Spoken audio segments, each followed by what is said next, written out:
बड़े दुख के साथ और बड़ी तकलीफ़ के साथ मैं आपके सामने खड़ा हुआ हूँ,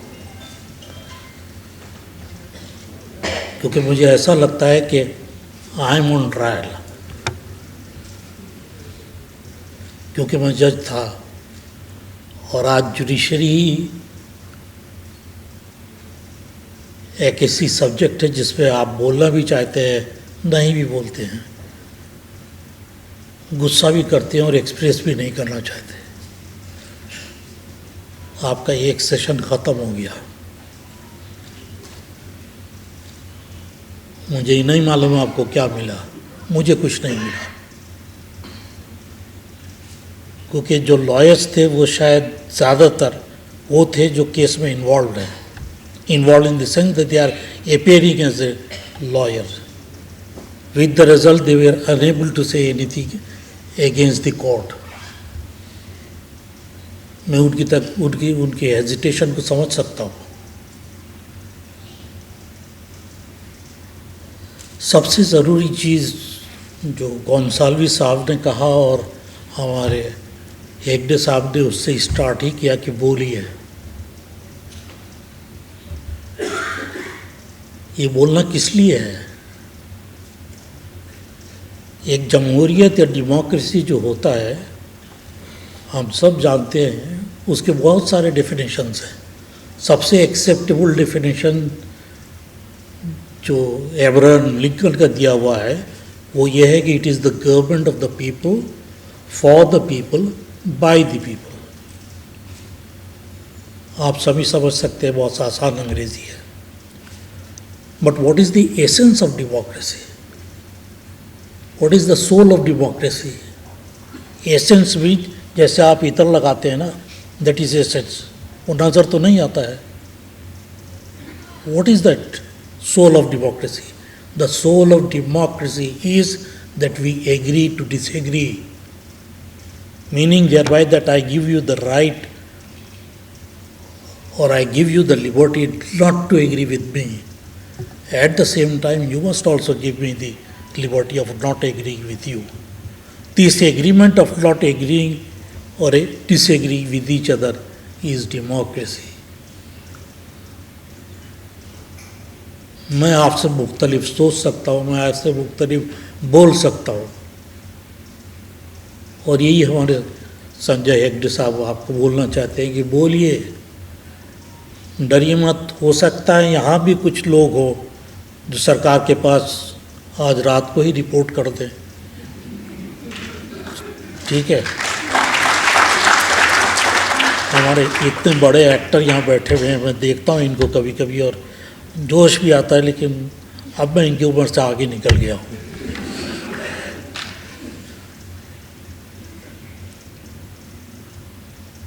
तो रिपोर्ट तो होगा, पहले भी होता था, अभी भी होगा, लेकिन हम नहीं बोलेंगे तो ऐसा नहीं है कि हम बच जाएंगे। आज उनके अगेंस्ट में कुछ हो रहा है, कल को मेरे अगेंस्ट में भी होगा। अगर आज मैं उनके लिए नहीं खड़ा हूँगा तो कल वो मेरे लिए नहीं खड़े होंगे।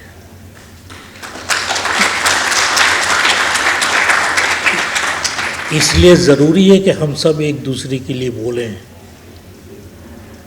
जो अंदर पड़ा हुआ है वो तो है ही, उसके लिए आवाज़ उठाएं।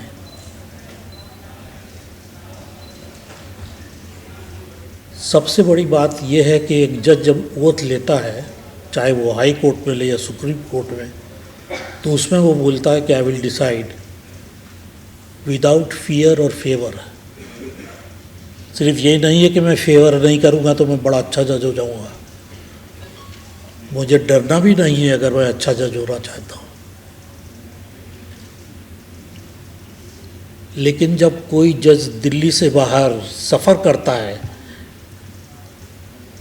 दुख कष्ट झेलता है सच बोलने के लिए, जस्टिस को कायम करने के लिए,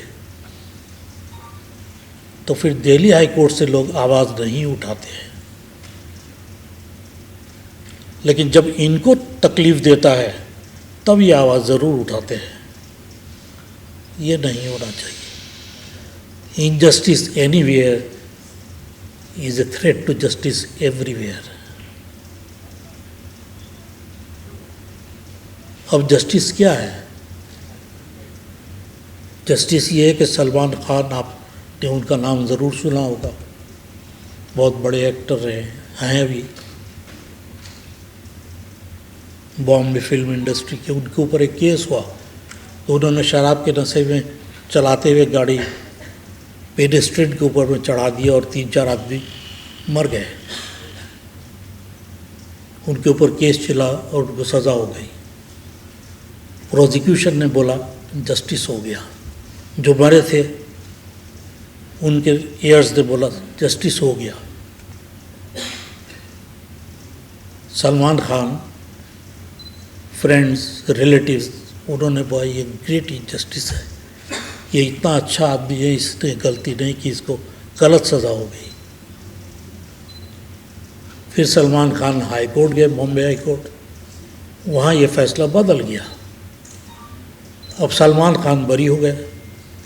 तो सलमान खान के फ्रेंड्स एंड रिलेटिव्स बोलते हैं यही जस्टिस है, अभी जाग रहा है।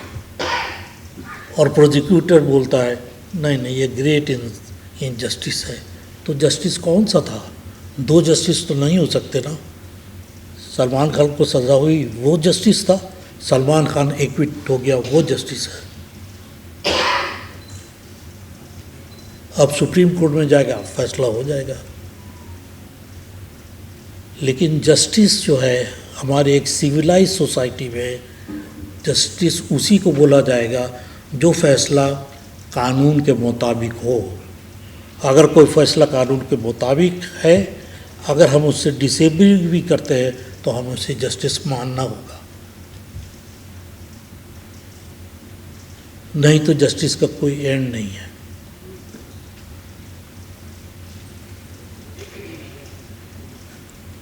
हमारा जो सुप्रीम कोर्ट या हाई कोर्ट जो है,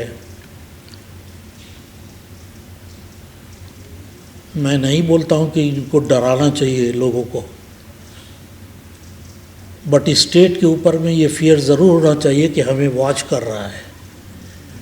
हम उनको कस्टोडियन ऑफ कॉन्स्टिट्यूशन बोलते हैं कि हमारे कॉन्स्टिट्यूशन, ये संविधान के यही रखवाले हैं।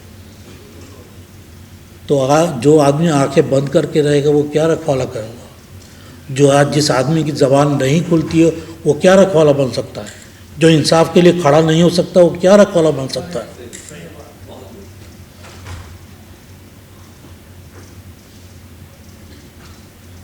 आपने सुना गोमसाल्वी साहब ने बताया किस तरह से जस्टिस मुरलीधर का ट्रांसफ़र हो गया रातों रात।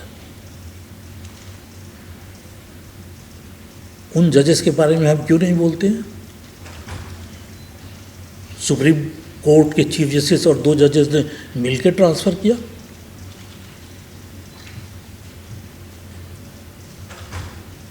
हम सिर्फ सरकार को बोलने से तो नहीं होगा, उनके लिए भी बोलना होगा जो ये फैसला करते हैं, जो प्रेशर डालते हैं जजेस पर कि तुम हक के ऊपर में मत खड़े रहो। जो मुझे समझ में आया हमारे फर्स्ट सेशन में, 2 मिनट 4 मिनट एक्स्ट्रा ले रहा हूँ, वो ये है कि हम अभी तक वो प्रिंसिपल इवॉल्व ही नहीं कर पाए, वो उसूल सिद्धांत इवॉल्व ही नहीं कर पाए यूएपी में, जिसके ज़रिए से हम केसेस का डिसीजन कर सकें। क्या होगा वो प्रिंसिपल? आपको समझाने की कोशिश करता हूँ एक एग्जाम्पल से। There was a lady who came from a foreign country, और हिंदुस्तान में उन्हें एक लड़के के साथ बहुत अच्छे रिलेशन हो गए। ये दोनों एक दूसरे के फ्लैट में भी आना जाना करते थे। एक शाम को वो फॉरेनर लड़की उस लड़के के पास आई। दोनों ने वहाँ पे थोड़ी बहुत शराब वगैरह पी, खाना खाया। वो लड़की नीचे उतर के आई ऊपर से। उसने वॉचमैन को बोला कि एक टैक्सी या ऑटो दिलवा दो। वो टैक्सी में बैठी, पुलिस स्टेशन पहुंची, और पुलिस स्टेशन में जाके उसने कंप्लेन किया कि जो उसका दोस्त था हिंदुस्तानी, उसने उसके ऊपर में रेप किया है, उसके मर्जी के खिलाफ उसके साथ सेक्स किया है, जो कि रेप होता है। पुलिस ने केस रजिस्टर किया, लड़के को अरेस्ट किया, उसके जो चादर था उसको सीज किया और उससे पता लगा कि हाँ इसके सीमेन उसमें थे और लड़के के सीमेन लड़की के ऊपर में भी थे। तो ये तो समझ में आ गया कि सेक्स हुआ है, लेकिन उसकी मर्ज़ी से हुआ है या उसके खिलाफ, उसके विलिंगनेस के खिलाफ हुआ है, ये फैसला था। तो लड़के के वकील ने बोला कि ये इसने ना बोला, लेकिन एक्यूज़ ये समझा कि ये आउट ऑफ मॉडेस्टी ना बोल रही है।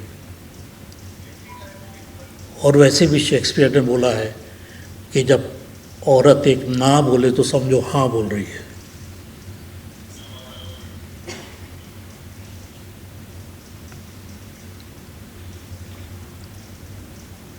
अब उसका फैसला क्या हुआ उसको छोड़ दीजिए। ये एक्सरसाइज हम लोगों ने नेशनल जुडिशियल एकेडमी में किया, जुडिशियल ऑफिसर्स के पास यही केस देके। आपको बड़ा ताज्जुब होगा, 42% ऑफ द जजेस gave the verdict that he is not guilty, or 48% of the judges said he is guilty. अब समझिए जस्टिस कौन होगा? दोनों तो जजेस ही हैं। आप बड़े मुलायम दिल के हैं, काइंड हार्टेड हैं, आपने बोल दे यार बड़ा डिफ़िकल्ट डिसाइड करना, बेहतर है इक्विटल दे दो। आप बहुत ही स्ट्रॉन्ग हैं, मजबूत दिल के हैं, आपने बोला नहीं, नथिंग डूइंग, कन्विक्शन तो होना ही चाहिए, कन्विक्शन दे दो। तो फैसला क्या लॉटरी से होना चाहिए कि अगर इनके पास चला गया तो इक्विटल है और उनके पास चला गया तो कन्विक्शन है? ये तो कानून नहीं हो सकता ना। एक प्रिंसिपल तो डिसाइड करना होगा, वो क्या प्रिंसिपल होगा? ऐसे केसेस में एक ही प्रिंसिपल हो सकता है। वो प्रिंसिपल ये है कि ये डिसाइड करे कि जब लड़की एक ना बोले तो उसका मतलब ना है, चाहे वो मॉडेस्टी में बोले, चाहे वो जैसे भी बोले। ऐसे ही यूएपी का भी एक प्रिंसिपल होना होगा कि जब तक जो इंसाइटमेंट कर रहा है, जो लैंग्वेज यूज़ कर रहा है, जो किसी को उकसा रहा है, वो जब इस टाइप का ना हो जिससे लोग वायलेंस करें, तो वो ऑफेंस नहीं हो सकता।